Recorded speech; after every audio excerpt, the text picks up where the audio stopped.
There are several roller coasters at the Universal Orlando Resort. Some are amazing, while others are just okay. Located towards the front of Universal Studios Florida is one of the resort's most polarizing roller coasters, Hollywood Rip Ride Rockit, the Maurer X-Car coaster, which opened in 2009. This coaster stands 167 feet tall, has 3,800 feet of track, and reaches a top speed of 65 miles per hour. The one thing that stands out most about this coaster is its mix of floater airtime, couple sections of high positive G-forces, and its several brake runs sporadically located throughout the layout. After 16 years of operation, however, Hollywood Rip Ride Rockit is set to close forever in September 2025. Is it worth making a trip to Universal Studios Florida to ride this coaster? Find out in this video, which is our full-length, in-depth review of Hollywood Rip Ride Rockit and our comments about what you can expect when you go to Universal to ride this coaster. Now,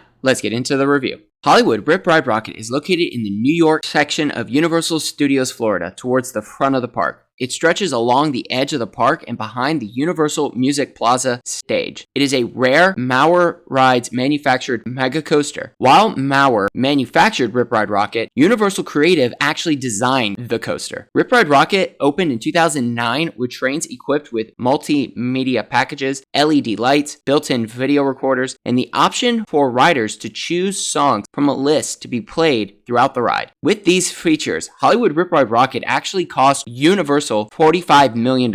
While it was plagued with technical and mechanical issues during its first couple of years of operation, Hollywood Rip Ride Rockit offers a rather unique ride experience. To get to Hollywood Rip Ride Rockit from the park's archway front gate, you go down the Plaza of the Stars and take a left on Sunset Boulevard. As you approach the queue, you will see Rip Ride Rockit's vertical lift hill and massive non-inverting loop. This is a great visual. You will also see the ride's queue entrance, which has an arch displaying the ride's stylized name and de facto logo. The queue entrance also goes underneath part of Rip Ride Rockit's layout, which is quite cool. Before you make your way through the queue though, you will need to put all your loose articles in lockers. You access these lockers by scanning your park ticket. If your ticket is on your phone, a ride attendant will give you a separate paper ticket which you can use to access the lockers when you get off the ride. Once you put your loose articles in the locker, you can make your way through the queue. This queue isn't nearly as themed as other queues in the park. There is only a video that plays as you wait for the ride. As you reach the ride platform, you will see one of Hollywood Rip Ride Rockit's 7 6-row, 12-passenger trains. These trains are Maurer X-Cars, which have a rather bulky lap bar restraint. The closest thing to these particular lap bars are the lap bars on Gravity Group timber liner trains. Once you have ported your train and secured your lap bar restraint, you are then given the option to choose a song to play throughout the ride. After you choose your song and clear dispatch, you proceed forwards towards Hollywood Rip Ride Rockit's vertical lift hill to begin your ride. Hollywood Rip Ride Rockit begins with a vertical lift hill, which is actually a cool way to begin the ride. As you crest the top of the lift hill, you plummet down Rip Ride Rockit's 167-foot tall first drop, sloped at 65 degrees. If you are sitting towards the back of the train, you will get a nice pop of floater airtime as you go down this first drop. You then pull up into a massive non-inverting loop, which gives some weak sustained floater airtime throughout the entire element. As you come out of the non-inverting loop, you fly up onto the first of many mid-course brake runs on the ride. Luckily, the brakes do not hit as hard, which actually allows for a good pop of floater airtime as you dive off that brake run. You then fly through a building and into a left-hand banked helix, which tightens as you climb it. At the top of the helix, you bank further into an overbanked turn before diving back downwards. This is a forceful moment, especially as you reach the top of the helix. You also get a pop of airtime right before diving downwards. You then climb up onto another brake run before diving off of that one into a right-to-left S-turn. While the directional change coming off the turn is fairly whippy, do not expect much airtime on this element. You take a left-hand bank turn, followed by a rightward sort of wave turn, though this turn does not quite get to 90 degrees on the banking. You bank towards the right before flying up into yet another mid-course brake run. You take a swerving dive off that mid-course brake run, which gives some airtime for those sitting towards the back of the train before going through some more S-turns. One of those turns actually flies over a small speed hill, which gives an ever so slight airtime pop. You then take a left-hand bank turn up into a helix, which climbs up before going back downwards, followed by an uphill climb into another brake run. You dive off that brake run into a right-hand bank turn, which flies over a bunny hop before banking towards the left and climbing up into the final brake run to complete your ride. Hollywood Rip Ride Rockit is truly a mixed bag. Its good moments are actually quite good, while its low points really bring down the overall ride experience. The airtime you get going down the first drop and through the non-inverting loop and coming off the mid-course brake runs are awesome. And the positive G-forces you get during that upwards helix after the first mid-course brake run are excellent. There's even a nice pop of airtime as you reach the top of it and dive back down towards the ground. Aside from those elements, Hollywood Rip Ride Rockit is just okay. That is primarily because of the several mid-course brake runs throughout the ride. While they do not slow the train to a crawl, those mid-course brake runs noticeably affect the forces you get during the coaster sections in between them. You do not get nearly as much airtime as you probably should. The same goes for the positive Gs. Even in the blistering Florida sun, the bank turns and the last helix before the second to last brake run lack the same power as the first helix after the first mid-course brake run. For those wondering about Hollywood Rip Ride Rockit's smoothness, this coaster has noticeable shuffling at several points throughout the ride, though that shuffling does not rise to the level of rough. Hollywood Rip Ride Rockit is by no means a rough roller coaster, like pretty much any pre-refurbishment Vekoma SLC. Hollywood Rip Ride Rockit's ride forces are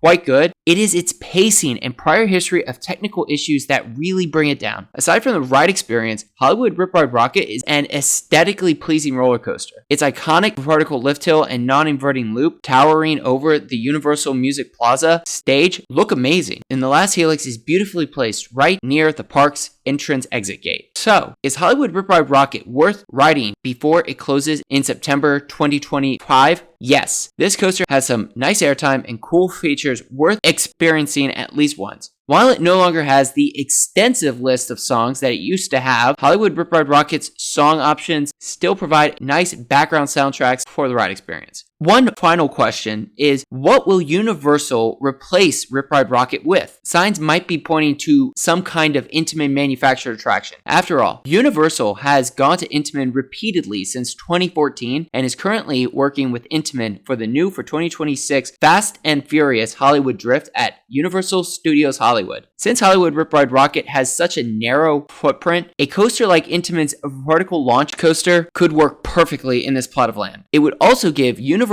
Studios Florida a headlining attraction on par with Velocicoaster at Islands of Adventure. Only time will tell though. While it may be polarizing, Hollywood Rip Ride Rockit is an iconic attraction that is worth checking out at least once before it closes for good in September 2025. This coaster really was innovative when it first opened and managed to combine good ride elements with cool features like onboard audio. For final score, we give Hollywood Rip Ride Rockit a 7.5 out of 10. While its many brake runs mess with the pacing, Rip Ride Rockit has some great airtime moments and pulls some good positive G-forces. While Hollywood Rip Ride Rockit is not nearly as good as other rides at Universal Studios Florida like Revenge of the Mummy, it will be sad to see it go. That said, it should be cool to see what replaces Rip Ride Rockit in the coming years. So, let us know in the comments below if you have ridden Hollywood Rip Ride Rockit at Universal Studios Florida, and if so, what you think about it. Is it time to see it go? And if you enjoyed this video or are new to the channel, please like and subscribe for more coaster content like this. Thank you for watching, and stay tuned for more coaster reviews and amusement park content coming soon to Coaster Adventures, and we hope to see you in the next one.